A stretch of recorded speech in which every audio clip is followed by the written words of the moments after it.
Welcome to the Touchlines and Touchdowns YouTube streamcast, the world's first and therefore greatest football mashup discussion on YouTube. I'm your host, Asa. I'm here with Nick, and Stumpy. You can find our Twitter handles right there. We are part of the Touchline Media Group. This video might be on their stream. Probably not, but it might be. I don't know. But you can find them, touchlinefracas.co.uk. I'm going to put that up because there are a number of very cool features at what we're doing. So how's everybody doing today? A-okay. Pretty good. It's cold. Much better than Aaron Rodgers, Matt LaFleur, anybody generally involved with the Green Bay Packers, and also Odell's Beckham Jr. and Sr. I think that it's just Odell's Beckham at that point. So what did Senior do exactly? I missed this part. I think he shared the video. He spliced together a video, like 11 minutes. He didn't splice together shit. Fine. Oh, that was him? That was him who did that? Yeah. I did hear about this video because it was being shared like crazy. I don't think Odell Beckham Sr. used REM's Everybody Hurts for 11 minutes of a video. Fine. Fair. Yeah, right? Yeah. He was the right generation, but I mean, but it was REM the type is of timeless. Thing. Yeah, everybody likes REM. Everybody likes our REM. It's one of our great American bands. Shout out Georgia. Yeah. So I think he was the one that originally shared, or he was the one that amplified it. He posted it to his YouTube, or to whatever account, and made it and presented it as if he had done it at the very least. Which I'm not sure why he would have done that, at all. But yeah, Odell Baker Beckham wants an apology. I saw that. That was the funny. The question is much funnier than the response. The question of do you think Odell Beckham Jr. needs to apologize to you for what? For being open? Right. Listen, Odell. Maybe 85%. Maybe they can cover you a little bit better so that Baker doesn't look like trash. It's weird because some people were galaxy braining it a little bit and saying that this is all on Stefanski because most of Baker's passes are going to the first read anyway. So he just needs to make Odell Beckham the first read. It's not like Baker's reading defenses and throwing to guys who are open. He doesn't know what he's doing. He's Baker Mayfield. It's so just scheme him up, scheme him open. What are you doing already? I do like the theory here that Baker Mayfield is I'm gonna sit here and I'm gonna get the ball to CJ Uzoma or well, that's Bengals. Yeah, Bengals. Sorry, I'm thinking of shitty Ohio offenses. David Njoku. I'm gonna go to David Njoku 11 times today and not Odell Beckham Jr. What's Baker's crazy how vibes. Much? Yeah, I mean that's bad vibes from Baker this year. But yeah, it's not even the tight end so much. You'd think it would be a lot of Njoku and Austin Hooper, but it's been these Peoples Jones and Schwartz, and then randomly Higgins had a good game. It was just anybody who's not Odell Beckham is going to do well. So Kevin annoying. Stefanski traded for him explicitly to make him the decoy. Yeah, I mean, what was that trade for? It was Jabril Peppers and a couple seconds. I think that was a great tweet yesterday. Someone said the Giants need to call the Browns and offer Jabril Peppers for Odell as a bit. I mean, I would appreciate it. Who says no, right? Bill Simmons style. Just who says no? The Browns. The Browns say no. Well, it's just crazy they didn't get anything for him, and now it's just he's not a part of the team now. It's just I guess he needed to, or he should have asked his dad to release that video on Monday instead of on Tuesday. Well, it was weird that there was a rumor that the Saints at least talked about trading for him, and basically the Saints don't think the salary cap is real, but right. Basically they probably needed the Browns to pay all of the salary and then get something for him. It's kind of similar to how the Von Miller trade happened, but the Browns, weren't going to do that. Also, there was no weird Halloween party with the Browns. So, did you guys see that story? For the Broncos? I saw the Packers. No, so Von Miller, there was a story going around. I want to say Pro Football Network, one of those, that said basically the impetus for the trade was that Von Miller annually throws a Halloween party, like 6-figure. Yeah, I mean he's a big dress up guy, so it makes sense. Yeah, so every year he does a Halloween party, and everybody, apparently all of the other players on the team are expected to chip in for this every year. It's an expected known thing. I'm not reporting this. Pro Football Network is. And apparently some of the rookies were like, you didn't ask me. I'm not paying $10,000 for this party. And Von Miller lost his shit on him. and the team was like, you can't do that, Von. And he was like, fuck you guys, I'm out. And that was apparently the impetus. I don't know how much of that I buy, but I think it's a very funny potential story. 0%. Yeah, no. How much I buy. So anyway, so before we get into the other NFL things, Nick, you specifically wanted to share some thoughts on this Michigan State game. There was a lot of in our last talk, we ostensibly we're talking about it, but mostly we were just shit talking Angus, which is fine. We were big picturing it a little too much. We were talking about what are they going to do the rest of the season. Yeah. So just what I wanted to talk about, just to kind of get in, hand in the dirt, real hand in the dirt take here. Just that what stuck out for me after the game, there's not a lot of people saying Michigan choked or anything like that. Like the explanation, the pretty easy blog. Yeah. The pretty easy explanation for Michigan losing is they got Heisman. They got Heisman by Kenny Heisman. And, because this was a really improbable comeback. You're looking at the anatomy of this comeback. 16 and 20. Yeah, you're talking about a 16 point deficit. But also, I think the main reason, like Asa and I in the group chat were like, yeah, this is over. And the reason for that, I think, was because Peyton Thorne, wasn't playing particularly well. I think if we're trying to get back in a game we're down 16, you're going to need the quarterback. You're going to need the receivers. And Naylor was already out for the game at that point, right? Yeah. So you're talking about a passing game that wasn't particularly effective. And then you're losing one of your big pieces. It just really seemed like a tall ask. And then this guy has a game-tying 58-yard touchdown run at the start of the fourth quarter, and it was just a totally different game. But basically, I think Michigan State could have gone down by 24 points, and they wouldn't have quit on this game. They wouldn't have quit on this game no matter what. I think what's really stuck out for me was Mel Tucker saying after the game that these games take forever.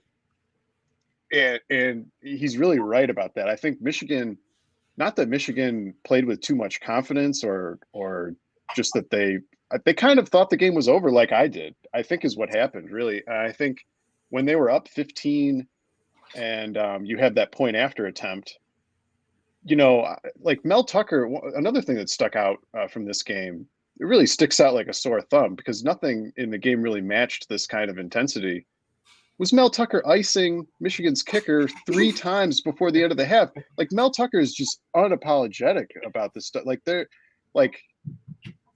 just doesn't give a crap. He was going to do what he was going to do, and if it didn't work out, it didn't work out. I don't think you can put a value on that. I just think like the way Michigan approached this game, they kind of approached it like how I did against an inferior fantasy opponent a few weeks ago, where I was just like, I'm checking my lineup on Sunday morning, and I'm just like, debating between 2 guys in a flex spot, and I'm looking at the other guy's team, and I'm just like, this guy's team sucks.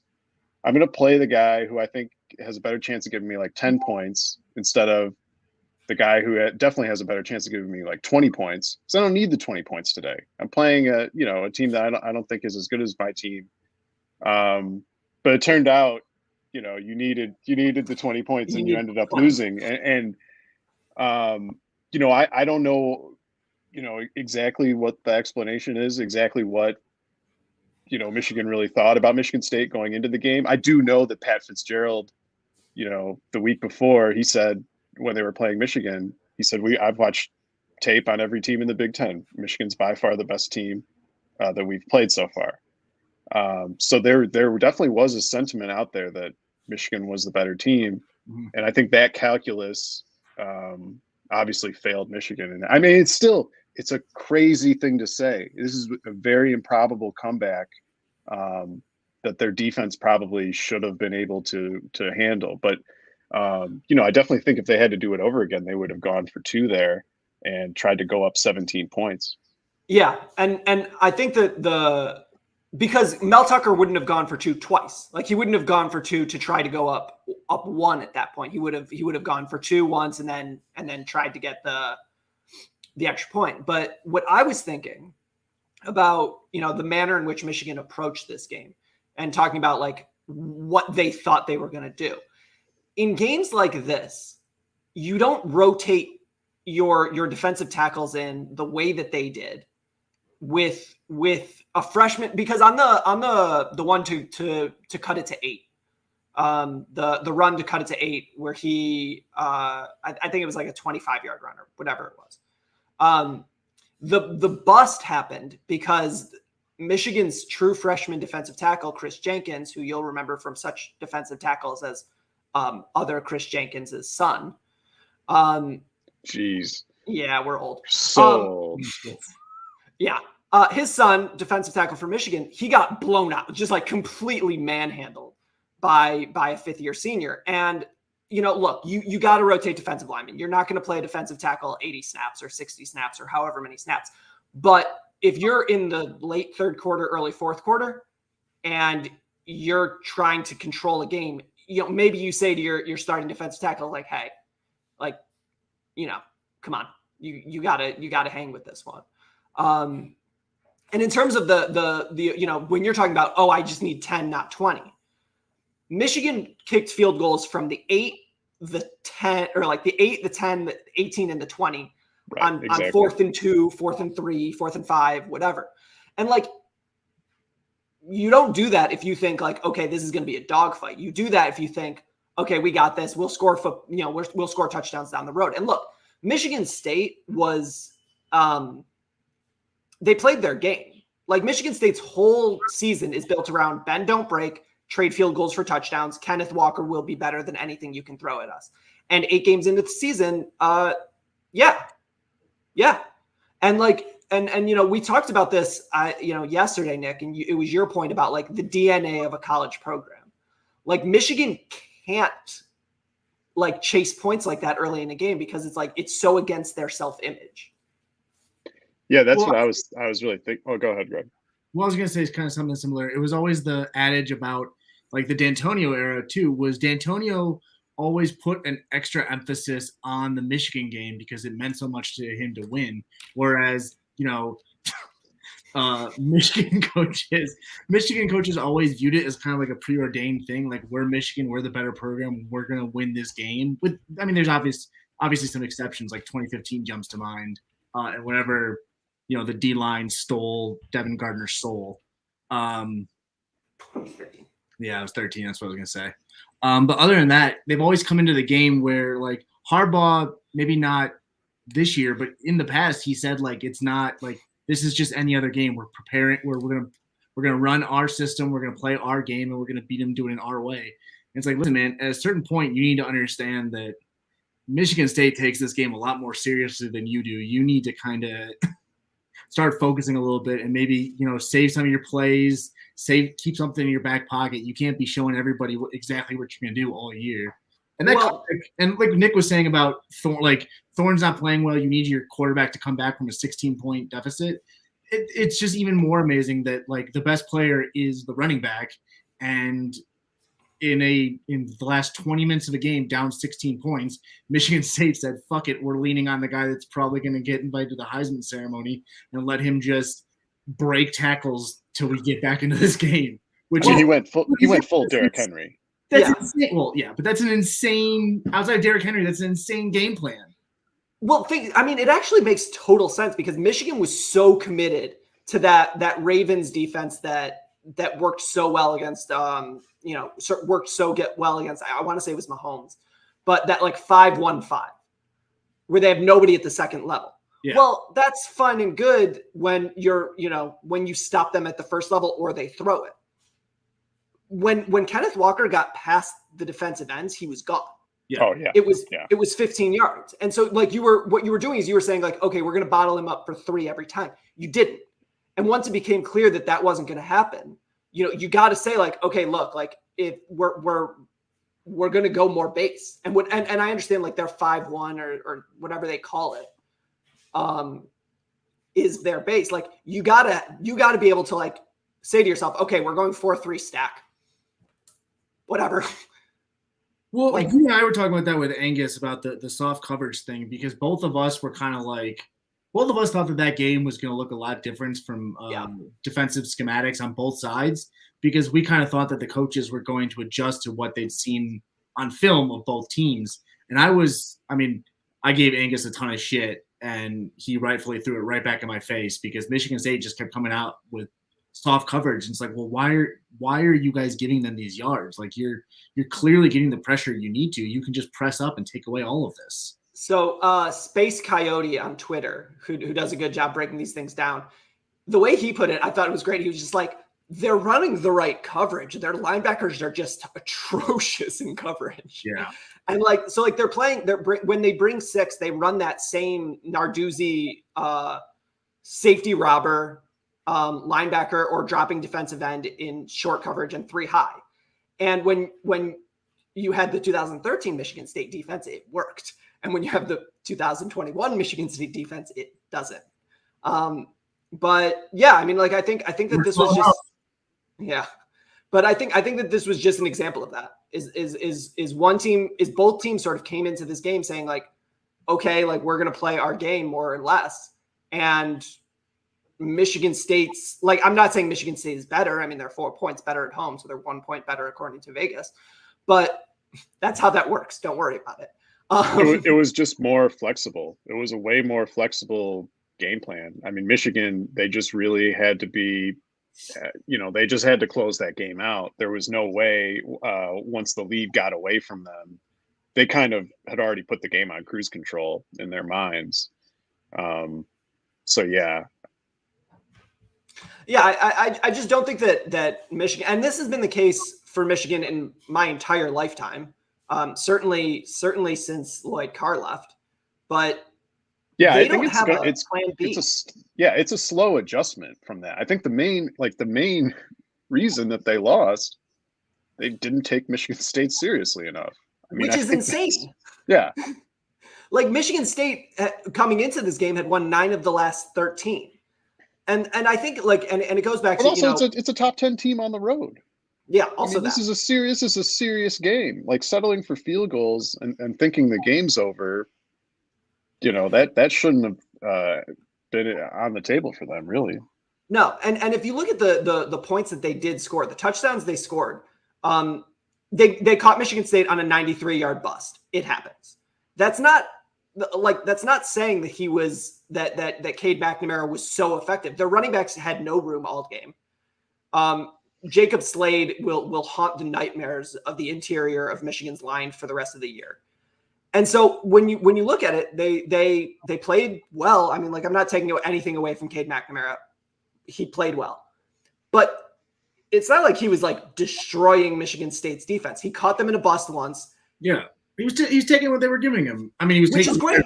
Yeah, no, he was executing what he needed to execute, but he wasn't taking any chances, which you can do one of the, you can avoid one of the taking field goals and not going for on 4th down, not taking a lot of extra shots, acting like the game is already in hand. You can make one of those mistakes. You can't make all 3 of them in the same game and hope to walk out with a win.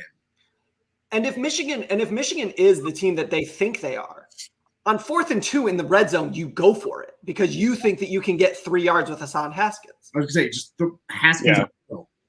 Yeah, I think the two big narratives that got busted in this game were Michigan's running game and their defense. I mean, those were just not overpowering in any way. And I think Corum especially left a lot of meat on the bone in the first half. I think he dropped a pass on a 3rd down that probably was going to be a touchdown. It was 30. There was nobody 30 yards. Yeah. And then he just had a lot of plays where it looked like he could have got more. He could have even got positive yardage and just got tackled right at the line of scrimmage. So he had a really bad game. I don't think there's any other way to put it. And that's like, it is what it is. But like, beyond Corum having a bad game and Haskins having what I thought was a mediocre game, I can think of one play that Haskins had where it was like, wow. And I want to say it was like the 3rd quarter. He broke a tackle that he should have been stopped for like a 1-yard gain, and he turned it into like 17. But that's the one positive play from the running backs, right? Like they had a 17-yard-ish gain. Whereas Kenneth Walker, I mean, he broke that game. So if you're talking about like the team with the best player is going to win, well, Aiden Hutchinson is the best player, but you can scheme around a defensive end by simply running the ball, and they did. That close up on Hutchinson after Walker scored to either tie the game or put Michigan State up. That was yeah.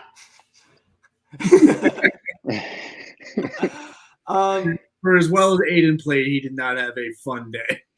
I mean, he just looked like he never thought they were going to lose. He just looked so stunned by it all. He was just like, I don't understand why. Yeah, I don't think he thought they could lose. Like I don't know if it was in this group thread or somebody else, but I looked at his stats when they went down, when Michigan State went down 16, and I mean they weren't very impressive. He had like 1 tackle and a tackle for loss or something. But having watched the first 2.5 quarters of that game, he was fucking everywhere. He was getting a ton of pressures. Yeah, I was amazed he only had like 2 counting stats. He was just all over the place. I think the thing is that, and I give Michigan State credit for this, I think that they respected the hell out of him. I think they just went away from him most of the game. We were both on it when they ran that play action right into his face and got sacked. Like, we were both like, why? Don't burn that play. Yeah. And like, look, like I think he's really good. I think the other defensive end was surprisingly good. Ojabo. Something like that. Yeah. He made a big play late in the game. He had a great speed rush. And I think Michigan State's tackles, and we've known this. The sack that wasn't a fumble. Yeah. And we've known this about Michigan State's tackles. They're not world beaters, but Michigan's ends were good. But I think that this game came down to Michigan doesn't have linebackers. And I'm not saying that their linebackers are bad. I'm saying they don't play linebackers. And their interior defensive line is nothing special. I mean, Hinton, Smith, Jenkins, Morris, like these guys, none of them flashed. None of them were that impressive to me. So if you're going to scheme around that, like you have to understand, like Michigan State is going to run the ball. I promise you. Like, I don't care what year it is. I don't care who the coach is. Like, they're going to run the ball. It's part of the program. And Michigan is that their defensive coordinator, McDonald? Yeah. Yeah. So he's inexperienced a little bit, right? Because he's from the Ravens. Yeah. He's never called plays. Okay. He's 9 months older. Yeah. He's a few months older than us. Great. Yeah. So I thought the thing, the big screw up by him, was that they were doing these mass substitutions a lot of the time that were late to get on there, especially I think it was the first touchdown that Kenneth Walker had, where there was still guys running on the field, or there was a flag for maybe 12 men on the field. Yeah. 13. Yeah, they 13. Yeah. So I mean that's just inexcusable. Well, what it is it's the hash marks are wider in college, and every single time that happened, it was on the Michigan State side, like towards the Michigan State bench. And I think that Jay Johnson and Mel Tucker and the offensive staff from Michigan State was like, he thinks this is the NFL. He thinks that he can quick change like that. Michigan State was snapping the ball some of the time at like 35. Yeah. Which the fastest Oregon teams didn't snap it at 35. And so, like, I think that and you know, like sometimes, like you can think, like, oh, that's Peyton Thorne. If it happens 3 or 4 times, that's not Peyton Thorne. They weren't looking to the bench. It was a go, go, go now, snap it. I don't care. Yeah, I mean, Mel Tucker really take just 4 yards, take 4 yards, take 4 yards. Yeah, Mel Tucker. I think you know, not that that going 8-0 with this team isn't enough, but I think that he showed like a real attention to detail, which, you know, D'Antonio was really good at scheme for the Michigan game. Like he would draw things up that were like weird while still being base. I don't think Mel Tucker did a lot that was like weird. I think that he just like knew where the break points of the Michigan defense were, and he just attacked it relentlessly. Oh, Mel Tucker is just a nightmare for Michigan fans. I mean, this is like he's a better version of D'Antonio. I mean, prove me wrong. Tell me he isn't. Like, he's a defensive backs coach who learned under Saban, but he likes to recruit. Yeah, but he loves recruiting, and he's like, he doesn't seem like he's just hiring all of his friends. Like, this is business. This is pure business for him. Like, that was D'Antonio's big downfall, was he wouldn't fire. Yeah, he wouldn't fire his friends. But I mean, look, I think that he did a great job. Because we're running out of real estate here. I need to talk for a moment about Mike White, because I think it's the funniest thing in the world. Yeah, it's not funny for me anymore. Like, I just the Mike White being better than Trevor Lawrence and Fields and Trey Lance and Zach Wilson and Mac Jones. I'm actually mad. I'm not laughing. Is he better than Mahomes now too? I picked up Mike White in Dynasty this morning, and I was the only one to put a claim on him. So I think I know things a lot of you guys don't know. I was also the only one to put a claim on Derek Gore, which is probably not going to go well for me. No. Well, Robert Saleh hasn't ruled out Mike White being the quarterback just going forward, like over Zach Wilson. So I mean, trade him. You got that going for you. I mean, would you play Drew Bledsoe over Tom Brady? No, you don't play Zach Wilson over Mike White. The White Mike. The White Mike. The White Mike from The Wire, season 2. Season 2, White Mike. Also, White Mike from the Wayans Brothers. People forget that there was a White Mike on the Wayans Brothers, which is a great show from 1998. So the brief thing that I want to talk about with him, which I think is so funny, is that he took over a team, and like he is so risk averse in such a funny way that Michael Carter has become a viable fantasy running back again. Oh, not just Michael Carter. Ty Johnson is also viable. He had like 6 targets in this last game with 20 fantasy points. You can stack Jets in the year Tim Tebow's Lord 2021. Yeah. It's phenomenal. I lost a match this past weekend because I didn't stack Jets running backs because I'm like, come on, really?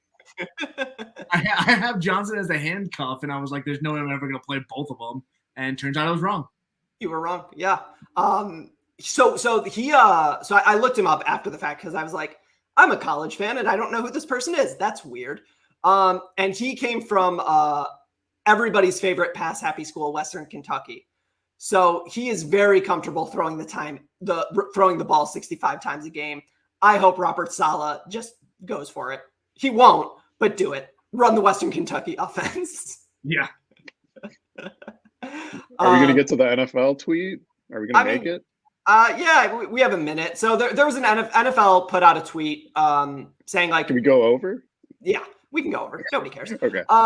So they put out a tweet saying like, put your quarterback, running back, 2 wide receivers, tight end. And I, because I'm a troll, put Michael Vick as my quarterback because I would want to run a certain offense, which is why I had Calvin Johnson instead of Jerry Rice. But the consensus seems to be that your running back. Hold on, Nick, you didn't have Barry Sanders as your running back. No, is that a controversial take? Barry Sanders' dad agrees with me. Wait, really? Yeah, famously, Barry Sanders' dad would never give it up to Barry Sanders, and always said that Jim Brown was better than Barry Sanders. Oh well, I mean, I think this is a thing people know. I think on the playing field, Jim Brown is the only other acceptable answer. If we're taking like needs to avoid suspensions, I'm going with Barry. I mean, like my thing is that like the NFL was unclear about this, so whatever. But like honestly, if I were doing this, I would have like without knowing my offensive line, Marshall Faulk, pass happy. Let's do this. I really thought that you were saying you wanted Michael Vick and Megatron because you were going to run the Georgia Tech triple option. I was going to make that joke, but then I decided against it because unlike Lou Holtz in 1974, even I don't think that the triple will work in the NFL. Also, unlike Lou Holtz, you're willing to deal with Randy Moss's shit. True, I am willing to deal with Randy Moss's shit. How did he? Anyways, so I think the consensus is probably. I mean, you want Brady, you want Moss, you want Gronk. Like, is Gronk the best? I tight think end my here? whole list should be the consensus. I don't think it's. That's why I'm interested in your takes on this, because I think it's pretty clear that it should be Tom Brady and Jim Brown, and then Randy Moss or Jerry Rice and Randy Moss. And I think Gronkowski is the best tight end of all time. I didn't look at it as like, oh, what's my offensive line and what offense do I want to run? I think the only one where there's even really an argument is quarterback. Because Tom Brady, he doesn't run around. So I understand that there are quarterbacks that do that, and that's a huge advantage. I was thinking like before I put in Mike Vick to again be a troll. I was thinking Steve Young is actually someone who I would probably want to have back there. Yeah, like if you're, I mean, it's weird because I think Steve Young is the most talented quarterback of all time.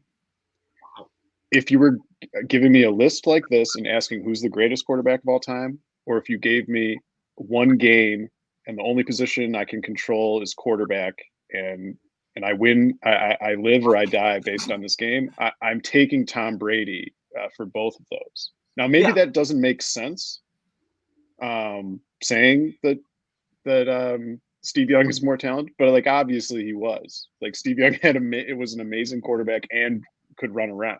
I don't think it's that controversial to say that there are guys more talented than Tom Brady. Tom Brady.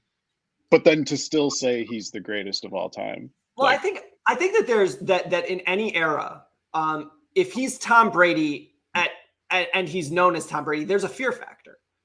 There's like he always wins that game. He always gets that drive. Like he's I hesitate to talk about clutch statistics, but like dude is clutch.